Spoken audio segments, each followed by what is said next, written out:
Issue 152. It turns out that Kintobor was using medicine to keep himself from turning back into Eggman. First off, how would he ever get the idea that he would need to use medicine to keep himself from turning back into Eggman? Wouldn't he just assume, like I did, that it was a permanent transformation back into his normal self? How would he even begin to think of how to make medicine that would keep him from turning back into Eggman? And why didn't that medicine work? Was it sabotaged by Grimer, who should have been locked up? This feels so arbitrary, I hate this. Granted, Robotnik coming back, now's about the time, but I'm not going to be happy about it.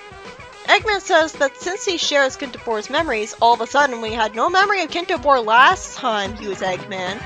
Sonic will need his knowledge of the genies to succeed in saving the children.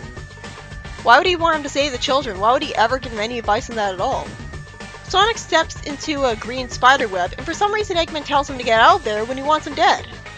I guess he wants him to protect them? Since they promptly get threatened by a giant spider, I guess he wants to keep him alive to defeat the Guardian of Mystic Mountain for him.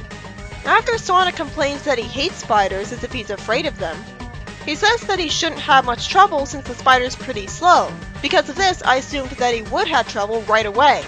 Suddenly, he gets trapped in a green web, and after he gets threatened by tiny red spiders and says this is his worst nightmare, he somehow breaks free of the vines to spin dash his way through the whole web. I guess he was vibrating at Sonic speed again. Eggman taunts him about his panic attack, no doubt planning to use his arachnophobia against him, and Sonic wonders where the big spider went. Eggman says it climbed up to the ceiling, and while he knew it was there and how to deal with it, he was clearly hoping it would get rid of Sonic for him. Sonic asks what the ceremony with the kids is, and while Kintobor couldn't bring himself to tell him, Eggman explains that the kids are being used as containers to be possessed by ghost genies, which is the only way a genie can leave the Mystic Mountain for some strange reason. The story ends with the children being trapped in a green sphere as a transformation ritual begins, on top of a tall stone pillar. I understand the genies wanting to leave the cave, at least, and they're probably using children because they'll live longer. In the next story, we start out seeing a stereotypical evil castle in Planet Gremlin, where an explorer is looking for an Ultra Gem and gets threatened by a snake. Then Amy and Techno are warped there, and Amy shoots the snake with a crossbow to make it leave. The explorer thanks them and says that he twisted his ankle when he fell, asking where they're from rather than what they even are. It turns out the Ultra Gem was stolen from the Explorer City and was his power source. He's told to rest here while the girls finish his mission. Since the map Amy has is arbitrarily unclear on what's behind the two doors, she opens the first one and is very lucky to dodge the fire coming out of it since she wasn't expecting it. As I wonder where Techno is, she slides down into the water, swims towards the light, and resurfaces near the Ultra Gem on a pedestal. I bet there's a catch because it's too early to end the story here. Amy's too genre blind to be suspicious and is surprised when a creaking sound happens, and the floor opens beneath her feet, which seems to send her into a lava pit in another dickish cliffhanger where we know she'll be fine. In the next story, we see the Chaotix Tower where an explosion happens in Vector's lab. Vector having a lab. That's so weird. It turns out he changed himself into a monster, as Charmy says there's something very different about him, and Mighty lampshades his Captain Obviousness when he's watering the tension down.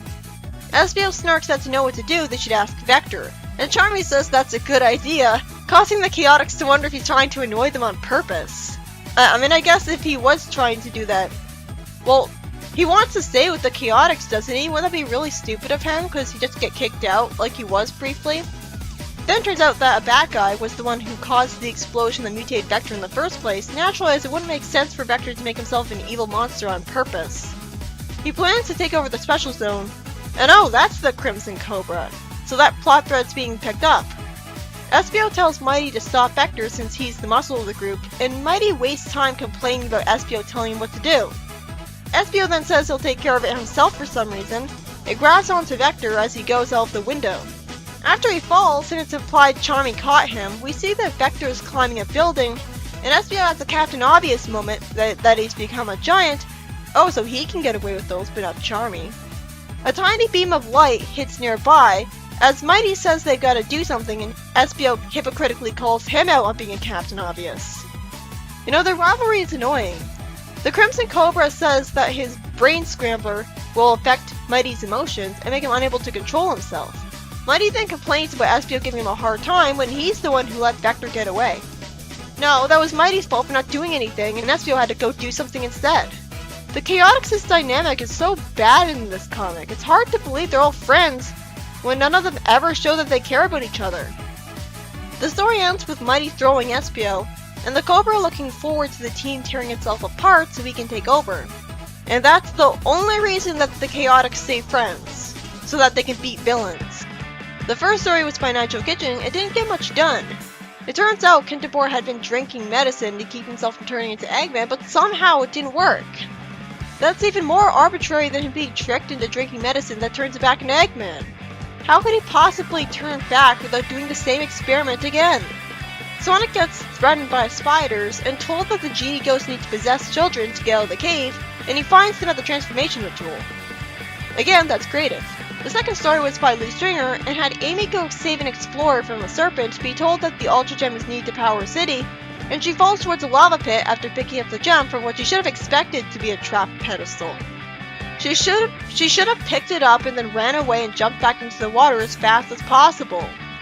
The final story was by Nigel Kitching again, and a Vector turned into a giant monster thanks to a sabotaged lab experiment, and climb a building like a ripoff of King Kong, and the Chaotix do nothing but argue amongst themselves while ineffectively trying to stop him, all in a plan by the Crimson Cobra to get the team to destroy each other.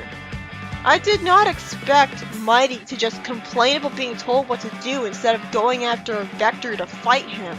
And it's not like he was acting scared. God, like, it feels like the Chaotix have such a shit dynamic in this comic. I mean, even in the games, like, they were bickering, but it's not like Espio was constantly picking fights with his friends. At least Espio was a serious one.